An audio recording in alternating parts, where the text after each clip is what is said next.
Great, thank you. Thanks everyone for joining us today. We have Micron here to talk about recruiting prep and specifically interviewing and negotiation skills. In just a sec, I will let the recruiters who are presenting introduce themselves. But first, I'd like to say that if you can or are able to turn your camera on, that would be great. It's always easier for speakers to see people in the room rather than names. Again, if you're able to, no worries if you cannot. I want to check, run this by Jordan. Jordan, if students have questions throughout the presentation, do you want them to put them in the chat? And then do you want me to help you monitor that chat, or maybe? Yeah, that'd be perfect. Okay. Yeah, okay, feel free great. to interrupt at any time. Okay, awesome. Yeah, let's keep this informal and fun. And again, Micron has some awesome information to share with you today. Okay, so with that, I'll pass it on to you, Jordan. Thanks. Perfect. Thank you, Laura. And hello, everyone. I'm really excited to be with you all today. Like Laura mentioned, we want to make this really informal, feel like we're all sitting in a classroom together, even though we're all in different spaces. So really the intent of this presentation is to give you all tips as well as just give you an awareness of what the recruiting process looks like, really from the time that someone's reached out to you saying that like, hey, we're interested in your resume, and we want to start the interview process. I understand that you've already had several other presentations ahead of this one about resumes and networking. So we will touch on some of that here in this presentation as well. But please, please, please ask questions, use the chat. And like I said, we'll make this as interactive as possible. So with that, I'm going to get started. So as we mentioned, I know you've already done a resume review, but resumes are so important. It really starts with that resume. It is your first, really a first impression for a lot of you, unless you met someone at a career fair or at a direct networking event. The resume is going to be the first thing that recruiters or managers see when they're reviewing the role and looking for someone to fill a position. So I'm not going to go through every single one of these.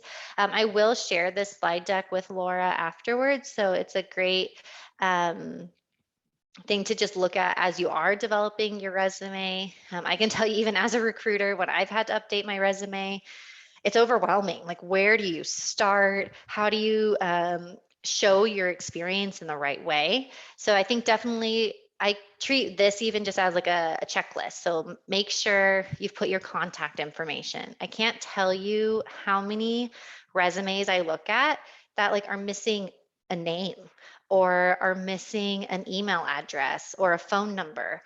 If I can't contact you, even if your resume, the rest of it looks amazing, there's nothing I can do with it. So I know it sounds maybe overly simple, but include your contact information. I will say that one piece I would update is I think on some resumes and in the past, putting your address was kind of the standard.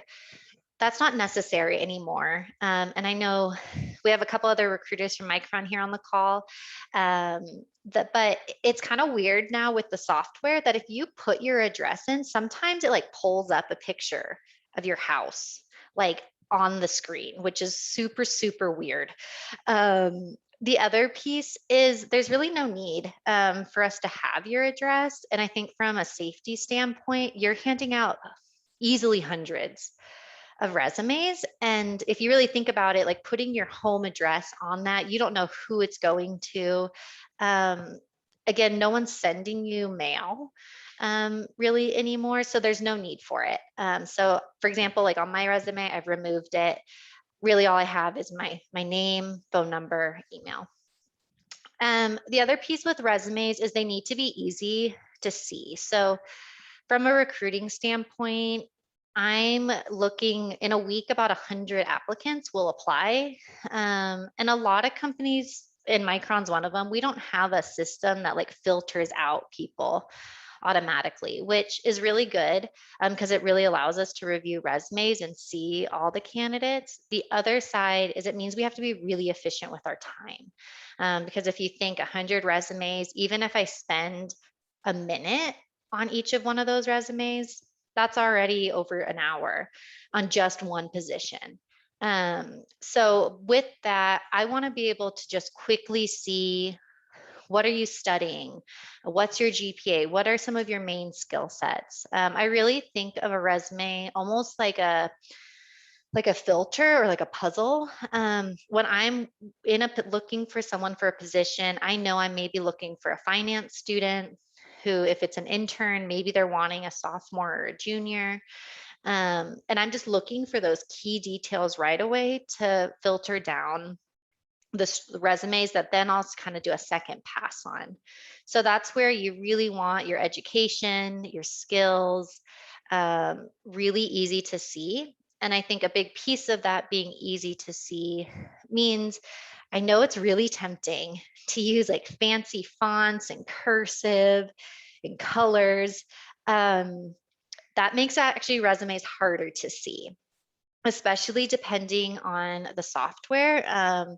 If you download some really cool font that's not standard, for example, in Word, it will show up as like blocks or some other character, which again, when I'm reviewing resumes quickly, if I can't see that right away, I just have to move past it. I don't have time to download it and figure out what filter or what font that may be. So just keep it standard, keep it simple. Times New Roman, Arial. I know it's not exciting, but it makes it really easy for us to see. And black font, white background. Again, super easy. I think the other piece is that I do want to touch on with resumes is I think oftentimes students feel like they shouldn't put extracurriculars that, and those I think is just the fancy word that you hear a lot in recruiting, of your student orgs that you're a part of, or your part-time job that you're currently working, because they feel like it's not relevant to the role. However, when looking at resumes, these are the things that actually make you stand out. Resumes look really, really similar, especially at the internship and that right when you're kind of getting ready to graduate level. A lot of students have taken very similar coursework. They've had very similar classes, which means they have very similar skills. So really think of yourself of like, what makes me unique compared to my peers? Maybe that means you worked at the Boise State Rec as a lifeguard, and that means that you have really good customer service experience. Or maybe you've had 2 part-time jobs, and it means you really have good time management skills. So really figure out how to frame it in the right way. But again, that's going to make you stand apart. So I'm going to pause. Any questions on that? Okay. The last piece that I will touch on, that's kind of marked in the do's and the don'ts side, is anything on your resume is fair game for us to ask questions about. You'd be surprised the amount of people who aren't fully honest on resumes. And it's pretty easy to figure that out.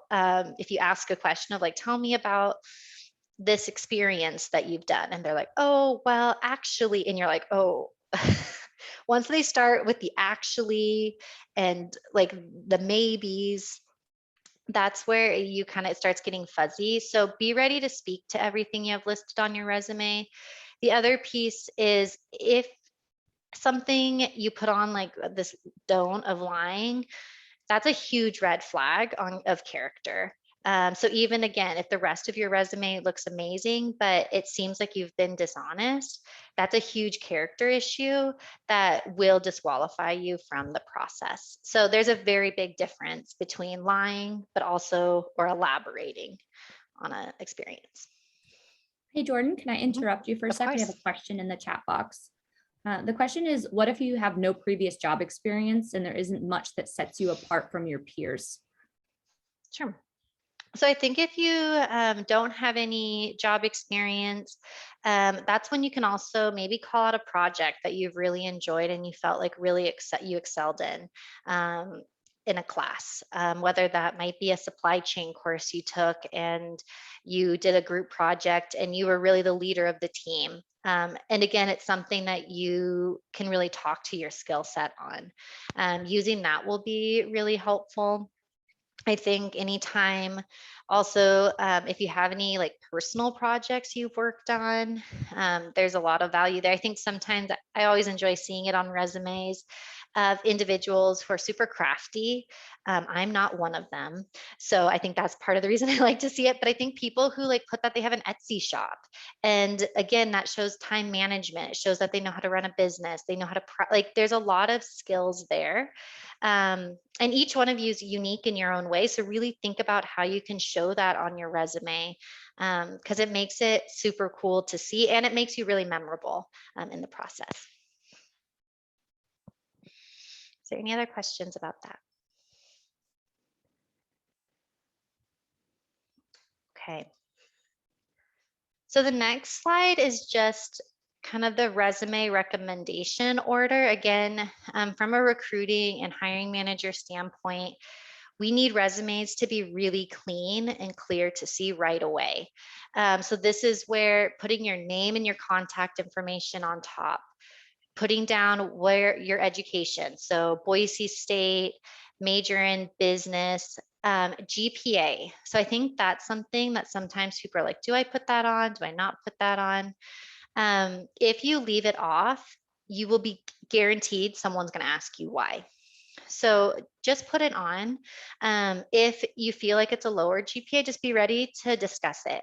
I think every single person who's in the recruiting or as a hiring manager, we've all had life experiences that maybe we've made mistakes, or and maybe that's how you had a really hard semester. Maybe you overloaded your coursework. Maybe something happened in your personal life, but it's okay. Like, just have the story behind the GPA.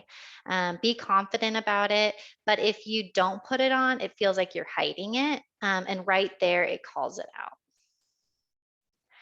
So I think the other piece is once you get through your education, you can then talk about related coursework, especially if you're maybe a freshman or sophomore level, or maybe you don't have any prior work experience. Also feel free to put future coursework. So maybe right now we're in the fall semester. It's a summer, you're applying for a summer internship, and maybe you're taking really relevant coursework in the spring.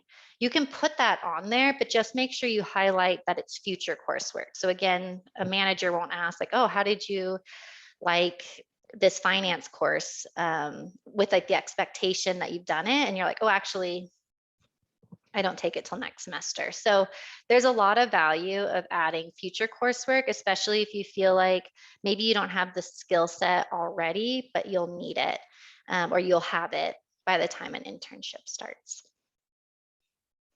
Any questions there? We do have a question in the chat, and I can read it to you. It says, what would be the best way to put unofficial or volunteer work on one's resume? I have a kind of volunteer role, 8 to 12 weekends out of the year on my resume, but some recruiters have misread it or haven't maybe seen it, and thought that I was currently employed in a full-time job. Oh, interesting. And Nicholas, if I didn't get that right, feel free to turn your mic off and ask the question directly as well. Yeah, I think that's a great call out. So I think that's where putting in that it maybe is a volunteer opportunity. So if you're putting it under relevant experience, and maybe you have and you have internships listed, you have a part-time job listed, if it's going to be kind of in that general area, just put in parentheses volunteer. I think that it's going to call out that again, it's a unique experience, especially if you're doing it consistently and you've done it for a long time, or when I say a long time, like maybe you've done it for like a year or two. So again, it's showing a commitment. It's showing that's something that you prioritize. So I think that's where you could put it. You could also put it under like extracurricular activities, but I think anytime that you have the volunteering, just if it is currently being confused as a full-time role or job, you can just always put it in parentheses like volunteer work. Any questions? Okay, so I do see, as I mentioned, I do have some other recruiters on the call with me, and I also have a manager from Micron on the call who can provide a different perspective. So I do want to touch in with all of them. Ren, I wanted to start with you from the manager perspective. Anything I missed with the resumes? So you mentioned earlier, thanks, Jordan. You mentioned earlier having a clean resume that's really easy to read, that flows. So sometimes too much information is just overwhelming. I review, as a hiring manager for our department, I review hundreds of resumes. And so resumes that are easy to read, easy to understand, and very easy to identify, when and where someone graduated, the GPA, where they've worked in their work experience, how long they worked there, is very helpful for me as a manager. And so those are the resumes that tend to stand out because they're easy to read. I prefer resumes as well that are no more than 1 page. And if they bleed into a second page, that's okay. But 3 and 4 page resumes are just too long. And when I have hundreds to review, I just can't get to it all. And so 1 page resume is better. So this is just a couple tips that I've noticed. Perfect. Thank you, Ren. And then I also have Natalie and Brian who are on the university recruiting team with me. So Natalie, Brian, any other comments that you'd like to add? Yeah, I think I'll just echo the same thing, right? It's think about when you're sending your resume in, it could be 1 of 100, right? So how do you make your resume feel as clean as possible, but also get the information you need out there? And it's really just about organization on the resume. And I think now it's really popular to use certain programs to create color, and we've even seen some with photos on it. And while that's really great, we also want to know, what is it that you've done, right? What is your experience? What is your education? So just really focusing on those hardy details is great. It's okay that you have Times New Roman as your font. That's totally acceptable.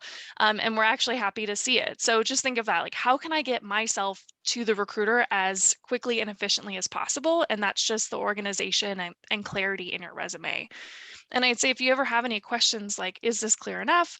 The Career Center, we see a lot of resumes come through from the Career Center as well, and they're really helpful when it comes to that. So yeah, I would just echo the same thing, and just, really put yourself on display. And that little pro tip in the corner, review your own resume, right? Learn your own resume so you can have that starting off point. So as soon as you do maybe get an interview, you can just talk about the things that you've done, and you know it, right? Because you created it, you reviewed it, and it just adds that little extra bit of confidence when the time comes.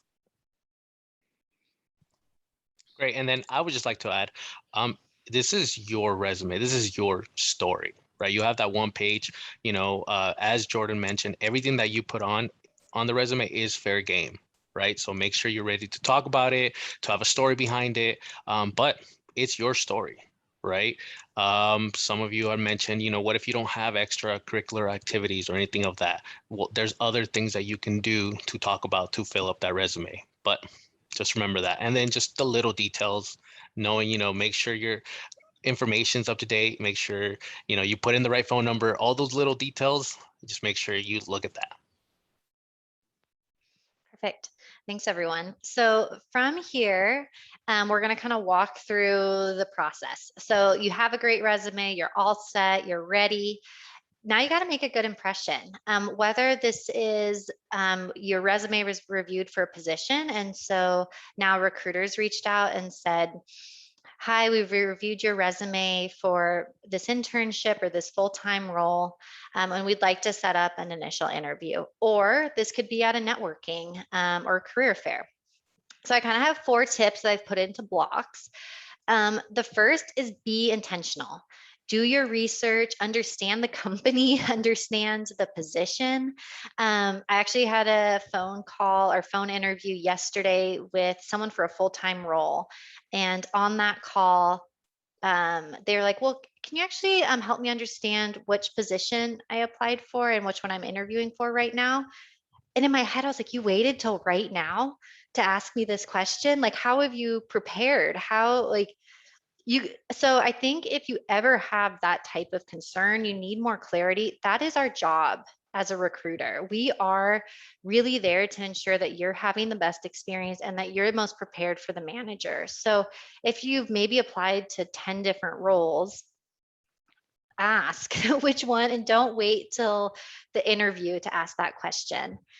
I think the other piece of being intentional is have questions prepared. Again, this is something that really makes you stand out, not only with recruiters, but also managers. So at the end of an interview, guaranteed, there's going to be 5-10 minutes left of time that we've dedicated to you, that we want to answer your questions. And it's always a little awkward.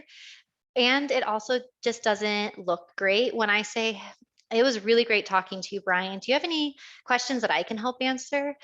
And if Brian's like, no, I think I'm good. I'm like, really? Like that in my head, I'm like, you are finally talking to a company representative. I went through 100 resumes and narrowed it down to 5. And you're not going to take advantage of this opportunity. So I think I put at the bottom of this slide deck, and again, I'll share it with Laura, some questions to ask. Anytime that I have interviewed, I have those questions set right next to me, and I probably have 10 of them, even though I most likely will only ask 3. That way, if they have already asked or answered the question during the interview, I know I don't ask it. But have those questions ready, so it really shows that you're interested in the role, you're interested in the company. And interviews and this impression isn't only about the company learning about you. This is about you learning about the company. Do you want to work here? Do you want, like, does this culture feel like a place that you'll be successful in? So having those questions will be really, really important. And then, oh, I see my own typo. When you're thinking about the interview or going into that event, really think about what impression do you want to leave?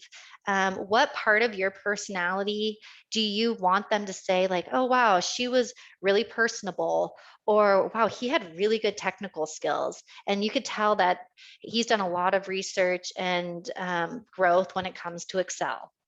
So I think understanding the impression you want to leave. I think the other piece of this is also being aware of what are your nervous habits. When you are nervous, everyone has them. I will say career fairs, networking events, everyone's nervous. Like the company representatives are nervous.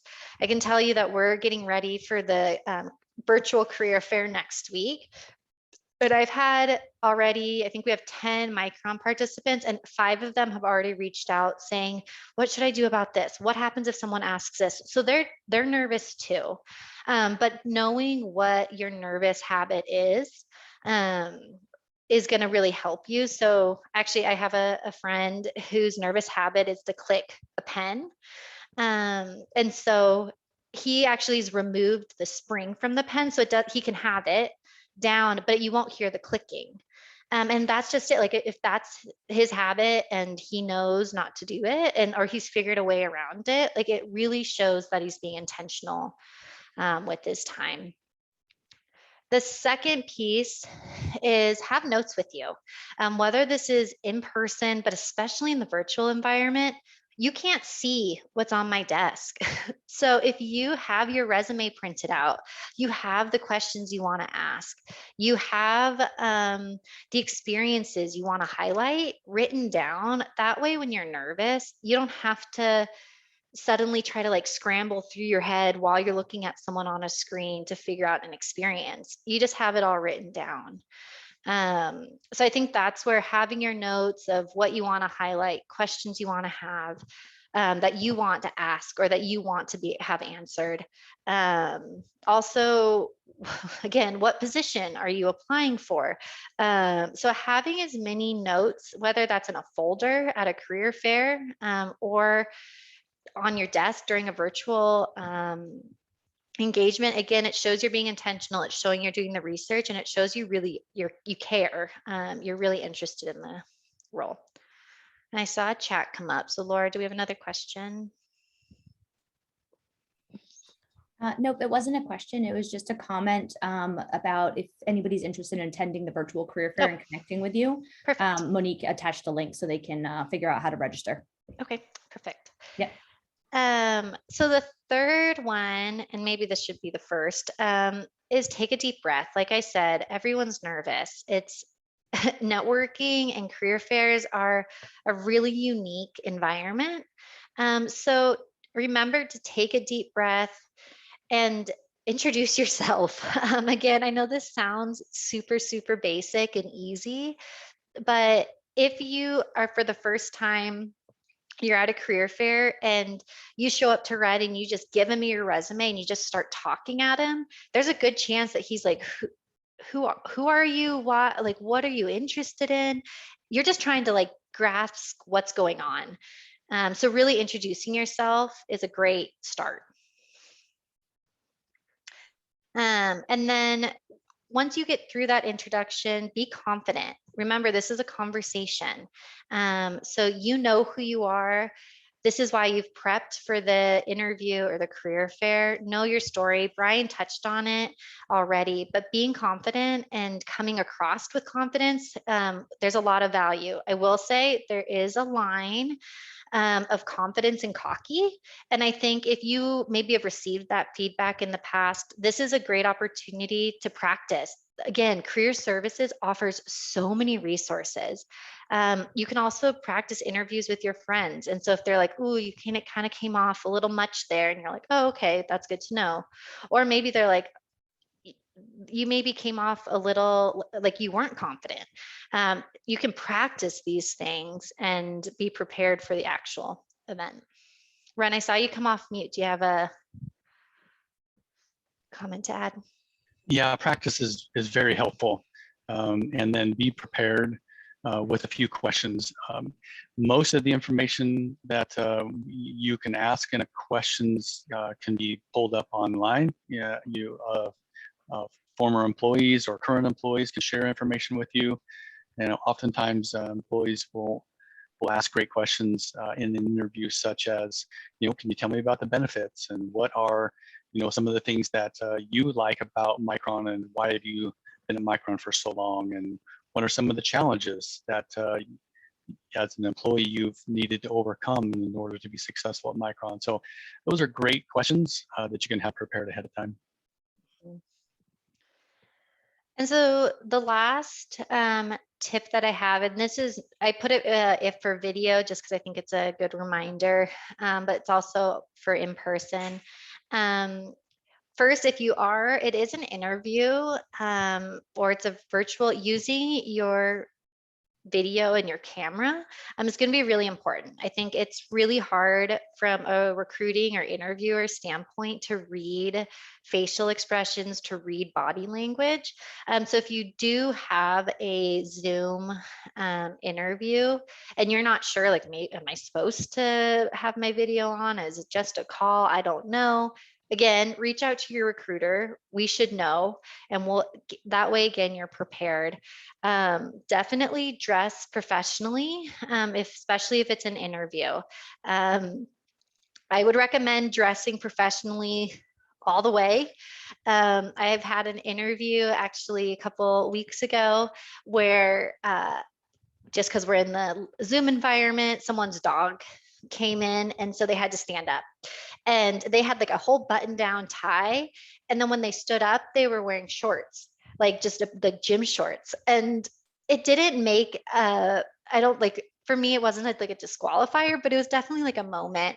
And I think when you dress fully professional, like you're going in with a great mindset, then you're also not worried about like, oh, if I do have to stand up to close my door, I don't have my workout clothes on underneath. So just dress professionally. And the last one is be aware of your backgrounds. Zoom offers the ability to put virtual backgrounds on. I will say Handshake does not. So just be aware. I'm not saying it needs to be like a full white room, but if maybe you have photos up from like spring break or like photos that maybe you don't want an employer seeing, just be aware of what is going to be shown behind you, especially, or if it's maybe something that could be distracting. So it's like a really beautiful art piece, but the whole interview, I'm going to be trying to figure out what it is. So just be aware of what's behind you. Any questions with that? Okay. So I'm not gonna stay on this too long, but did want to, this is one of the most common questions I get when we're interviewing. What is the interview process? So once your resume has been selected, there's that first initial interview, which is going to be the HR phone call. These interviews are typically about 30 minutes and with a recruiter. The intent of these calls, and I'll give you a huge piece of advice that again feels like something that it's not surprising, but it's surprising how many students aren't prepared or for this question. But during this call, the intent is to understand, why are you interested in the role and why are you interested in the company? Guaranteed, during this interview, you will be asked, why are you interested in the role? It is amazing when people, I've had people, when it's a phone call, suddenly I start hearing like typing in the background and I'm like, oh no, are they Googling Micron right now? So these questions are going to be asked to you in that HR call. So just be prepared. Why are you interested in the company? Why are you interested in the role? During the initial HR call, we might do a quick skills assessment, but you have to remember you're talking to a recruiter who, especially if it's an accounting role or something that has a really specific skill set, we're not going to be able to ask super direct, deep questions. It may be, I see on your resume that you've put Excel on here. Do you know how to do a pivot table? Do you know how to do VLOOKUP? Questions that are just kind of that initial entry point, and you can really read the job description to understand kind of what the company is looking for. It'll be under that requirements section. The second piece is after we get through the HR phone interview, you get to the hiring manager phone call. So this one is, for example, when you talk to Ren. These calls are usually about 45 minutes to an hour. They can usually be 1 or 2 people. But really the intent of this is more technical. It's going to be more specific to the role, more specific to the job description, because at this point, I've already told the manager, I talked to Natalie. She was really interested in Micron. She did her research, had great communication skills, and I think she'd be a really good addition to your team. And that's when Ren would kind of take over and say, okay, let's see if she has the skill set. The other piece with this, and it's in the one of the resource slides I have at the end, and I'm curious to hear what Ren thinks about this as well, but a lot of times we're not looking for the right answer as much as we're looking for how you think. How do you go about problem solving? If we're asking situational questions, it's trying to get to that part. So definitely like walk us through even the question of like, tell me about a time that you had conflict. That's a pretty standard question you'll get. You can say, well, this is the time that I had. When this occurred, I realized that there was just a communication gap and we had very different communication styles, and just walk us through the process because we want to see how you're going to react in that situation. Ren, do you have anything to add there? There's a couple of times where we'll ask that question and it comes up almost in every interview. You know, tell us about a time when you've had a conflict, interpersonal conflict, or something has come up, and what are the skills you use to resolve that conflict? So walk us through what those skills are, and then tell us a very specific example of how you resolve that conflict. And sometimes candidates are so nervous that there's been a conflict in their life that they will answer the question, I don't have any conflict. I get along with everybody and there's never an issue. And that answer to me is like, well, then you're not a very good candidate, because life brings conflict no matter what you do. And having the skills necessary to resolve conflict is really the important piece of it. And so be prepared with an answer to say, yeah, the life is just normal. It's normal that way. And here's a good example of how I either made a mistake and how I corrected it. Here's the skills I use. Here's a class I've taken. Here's, something that I've used to try to resolve those conflicts. And then, Jordan, you mentioned it pretty well earlier, but I don't really care as much about the correct answer, but as the process that you go through to identify, I don't know an answer, but I know how to troubleshoot. And these are the processes that I'd go through in order to troubleshoot a problem. And here's what I would use. And sometimes when I get to a place where I just don't know an answer, I always ask for help. And that's a great answer. It's like, sometimes I don't know the answer. And so I need to take a step back and I need to ask for help or advice or find a mentor or a supervisor to be able to help me through that. And those are some great answers to oftentimes questions that are missed by candidates who could do a better job. Yeah, I think I can't highlight it, the pieces as everyone's had conflict. It's a red flag when someone says I haven't, because then I'm thinking like either you've been oblivious to something, or maybe you are the conflict and you're not dealing, like you need to do, like it's a huge red flag. I'll also say, Jordan, if I can just Yeah, chime go in for real it. quick as well, is it doesn't have to apply direct to the job that you're looking at. So I think sometimes too, when people are asked that question, they think, oh, well, I guess this one time at work, and it can be a real life example. It can be a conflict that happened in your life, but as long as we can see, we're trying to find out what's your character, right? Who are you as a person, and how can you apply that to working for a company like Micron, right? So just know that it can be something that happened, when you were a camp counselor, or, something that happened at your last internship. Like it's okay to talk about those experiences at other companies, right? And so just knowing that it's more than just, okay, the exact job that we're asking about is somehow, will the conflict relate to that? It's like, no, we're asking a larger question just about conflict in general. So feel free to share stories and talk about different elements of your life, because that just allows us to get to know you better as well. Perfect. And so usually the last stage in the interview process is what we call an on-site interview. I think during COVID, these have been over Zoom for the most part, but really this final interview is going to be a little bit longer. They're typically anywhere from like an hour and a half to 2 hours long. Several different individuals are typically part of it. So when we say various stakeholders, you're going to be meeting with people that maybe aren't on your direct team, but they're going to be people you're going to be working with, and the manager wants to ensure that how are you going to work with them? They'll probably ask specific questions about a certain skill that they really find valuable, but really the intent of the final interview is to understand how will you add to the team? What are you bringing to the team? What is it going to look like?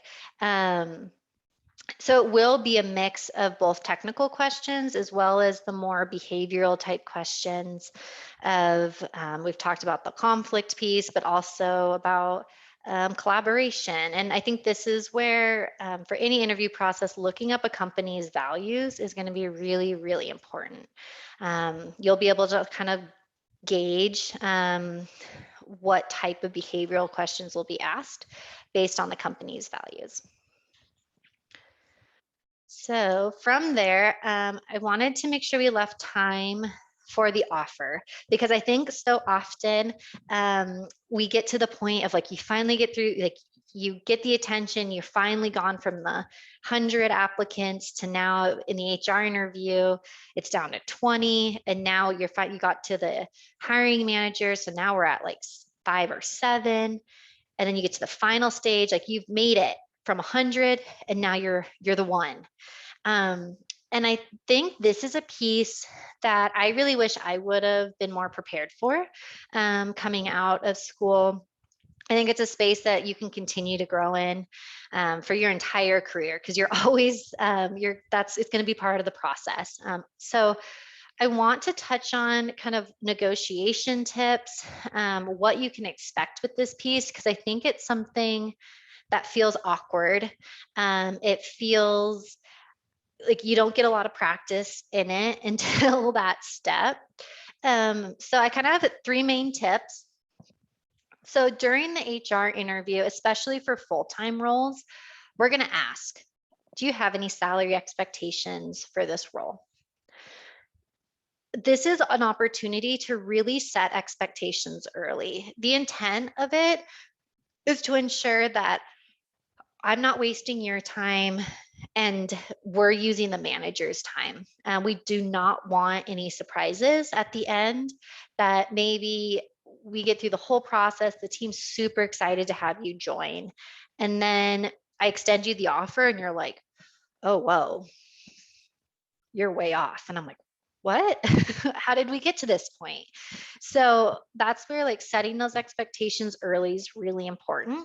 I also think it's going to be really helpful. The cost of living in different cities is very, very different. So what a certain amount of money looks like in Boise compared to that amount in Seattle, again, is going to be could be a very different lifestyle. So definitely setting those expectations early, kind of what your current lifestyle is. Maybe you really enjoy traveling. Maybe you know that you're not wanting to live with roommates anymore. So that means your rent's going to increase. But there's a lot of tools online that you can use that actually it's called, like, you can just type in cost of living calculator and you can put in like what cost of living in Boise is. And then if you're thinking like, I really want a job in Washington, DC, you could kind of see what that would look like. One of my biggest pet peeves, and I think honestly a space that can create an issue or even the ability to cancel an offer, is when you're negotiating, it's a conversation. It's not an argument. So you don't have to get yourself like all built up and like, it's a conversation. The recruiter wants to work with you. We're excited. We're extending you an offer. So we want to come and find a middle ground for both sides. With that being said, I think anytime that you're negotiating, and this is again about knowing yourself, first, I think it's always good to start and end with gratitude. I call you and I say, Brian, I'm super excited. We're extending you an offer for a finance analyst role. And Brian's like, oh, awesome. That's so cool.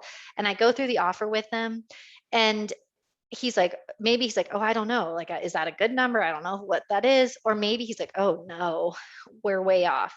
Either way, it's really helpful to say, I'm so excited. Thank you so much, Jordan. Do you mind if I take a couple days to really process this? That's something that I know for myself I have to do. I need time to process. So it's okay to ask for that. I think the other piece is, if maybe you hear it and you are ready to negotiate at that moment, again, starting with gratitude of saying, thank you so much. I'm really excited to receive this offer. However, I'm wondering if there's any room for negotiation. The next question, when you say that, then most likely the next thing the recruiter is going to say is, well, let me talk with the team, but what are you looking for? Or can you help me understand why you want this increase? The reason is it's a business decision.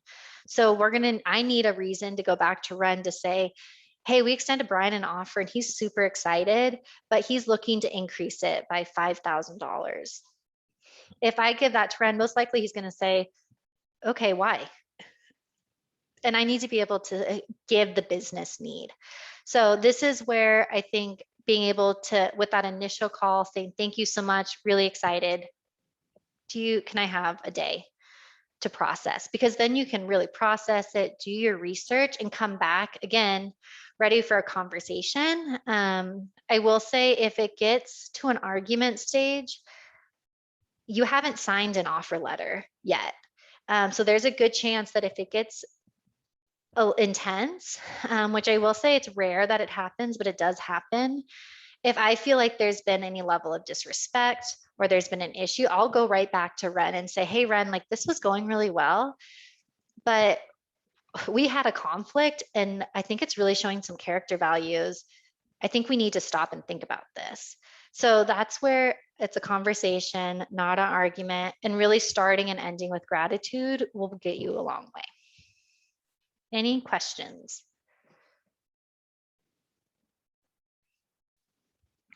Anything, Ren, Brian, Natalie, that you would like to add?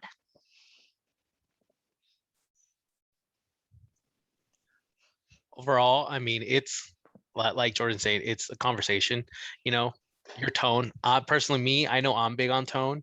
So it's just, conversation. If it's something that you don't want to hear, I mean, definitely just always watch your tone, be respectful. And then I think how Jordan says, take a day to really process it. And then that we can come back and then you can know what you're going to follow it up with. I would just share, I liked what Brian had to say about the tone, that in starting and ending with gratitude, it goes a long ways. And then take your time, do your research, and then have a reason why. Like, I've got 4 other offers, and this is what the other offers are, providing. Or I've checked on Glassdoor, or I've checked with previous, employers or current employers or employees, or then ask a good question, like, if I can't have, this $5,000 signing, extra salary, is there a signing bonus that's offered? Or, do your homework and be prepared to have a great conversation. It goes back to, if you are a great conversationalist in your interview, you'll also do a great job in your research and your negotiation skills here as well.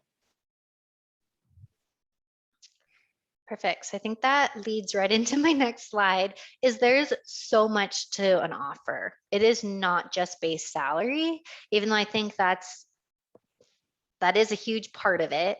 It is that big ticket item. But to Ren's point, if you're thinking like, oh, that base salary isn't meeting it, maybe we're a couple $1,000s off. There's so much more to an offer. So on top of base salary, there's also relocation. Maybe you got an offer for the Micron site in San Jose and you're living in Boise, and you think, well, how am I supposed to get there? So really looking at relocation. Again, this is a slide. There's a lot of details to this that I'll share with Laura so that she can share with all of you. But understanding, what does the relocation bonus look like? Is it taxed? Is there a time limit? This is especially important with COVID. If right now you're not comfortable moving to a new site, but if is there a time limit that you have to use that relocation? What happens if you leave the company really soon? Is there a repayment? So really understanding what the relocation looks like. I would say if a company is asking you to move and does not provide relocation, I would take that as a red flag from the company, because they need to invest in you as an individual, as an employee. I would say it's extremely rare for companies like, nope, we don't provide relocation. I will say that's a little bit different for internships. Micron, actually, one of the ways we stand out is when it does come for non-local students. We do provide relocation for our interns. Some companies don't. But especially for full-time offers, definitely kind of take into account all the relocation details. Same with a sign-on bonus. Some companies will say, like, we're really excited to offer you $10,000 and a sign-on bonus. And you're like, awesome. And then you get the sign-on bonus and it was taxed heavy. And you're thinking, like, where'd the other 50% go? So understanding, is the company paying the tax? Are you paying the tax? If they say, well, it looks like you're going to pay the tax on it, is that an opportunity to negotiate? Are you able to say, thank you so much, I'm really excited. However, I know that sign-on bonuses are taxed really heavy. Is there any opportunity for the company to pay it? Ask the question, and the recruiters should know. I think another piece is, with a lot of large companies, there's going to be stock grants. Stock grants are a great way that companies use to retain talent, because usually there's a vesting period. And what a vesting period is it's a time that you have to remain at a company to receive full ownership. So typically vesting periods range from anywhere from like 2 to 4 years. But understanding what the vesting period is, because they might say, like, congratulations, we're super excited to give you a stock grant. And then you're like, oh, that's super cool. And then if you didn't ask the question about the vesting period, you're expecting it to be in your account day one. And really, they're like, oh, actually, you got to wait 4 years for it. And you're like, ooh, that's not the same. So understanding the stock grant, understanding the type of stock. So most common is going to be RSUs, or restricted stock units. But again, it's going to impact taxes. It impacts what it looks like on your paycheck at the end of the day. So definitely understanding that piece. Especially, I think all these questions and all these aspects, especially coming right out of college, I'm expecting you to ask a lot of questions. It's complicated, it's overwhelming. So ask as many questions as you need to have clarity. Again, you don't want any surprises at the end of the day. And then what is the corporate bonus structure? So most companies have a bonus. Some call it like the end of year bonus, but there's usually some form of bonus. Asking what that is. Is it based on your annual salary? Is it a percentage? Is it flat for everyone? Everyone gets $1,000. How is it determined? Is it based on the company's performance? Is it based on your own performance? Is it just kind of a freebie? I'll say it's usually going to be based on the company's and your own personal performance. But again, understanding that.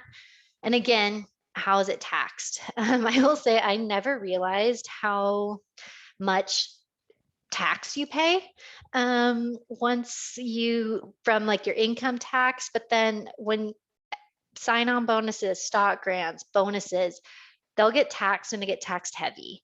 So just understanding that piece again. So you just understand what it's going to look like in your bank account.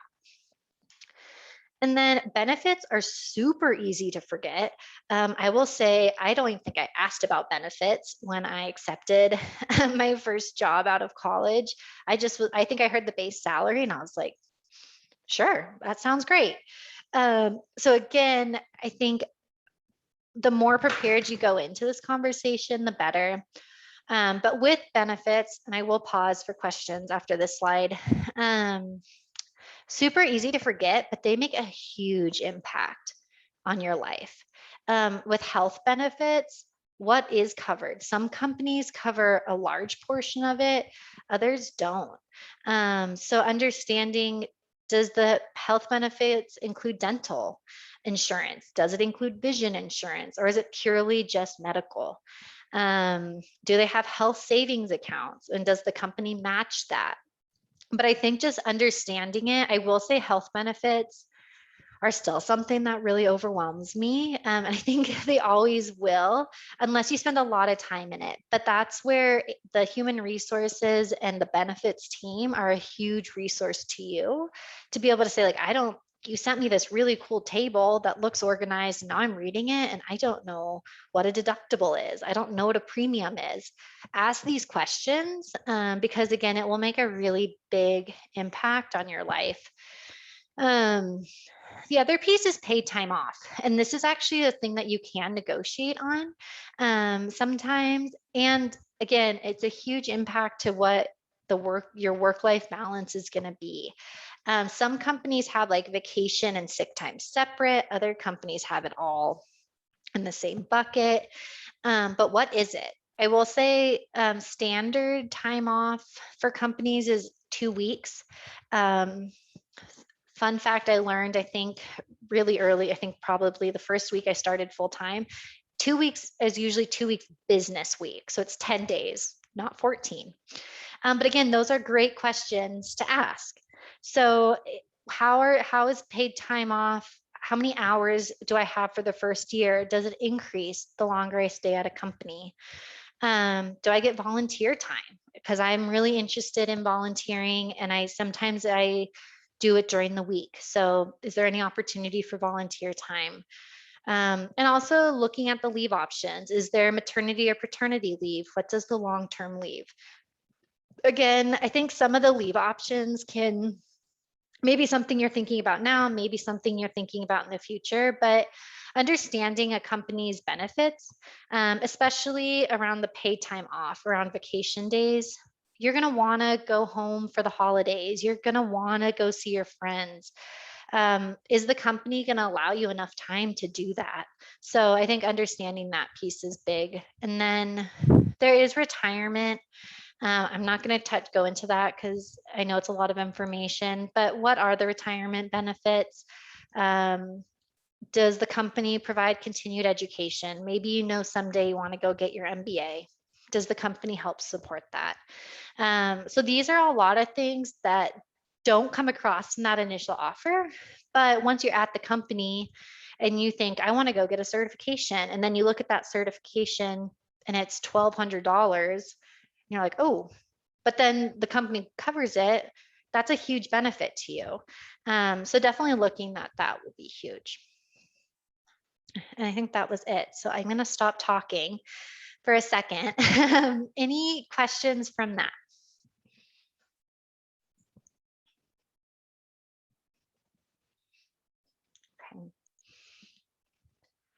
Okay. Natalie, Ren, Brian, did I miss anything? No, I just think the benefits part of it is also really important. And I know it's hard, right? When you're just graduating from college and you think the same thing that Jordan said, right? Like the salary, you just kind of look at that and you're like, great, I'm on my way. But it's also important to look at, well, where do you want to be in 2 years, 5 years, and just kind of project like, okay, now is the time that I need to really start thinking about that. And with these large companies, they or any large company in general, we want to invest back into you, right? We want to treat you like a whole person and a good fit for the company. So working through that process in the offer stage is welcomed and encouraged. So don't ever feel asking for more time to review the benefits is a bad or a negative thing, right? We want you all to make a very informed decision because we want employees to stay at the company. So just remember that it's a decision on both sides. You don't have to rush into anything. As long as you're opening that line of communication, talking to your recruiter, you know, we definitely encourage you to make the best decision for you.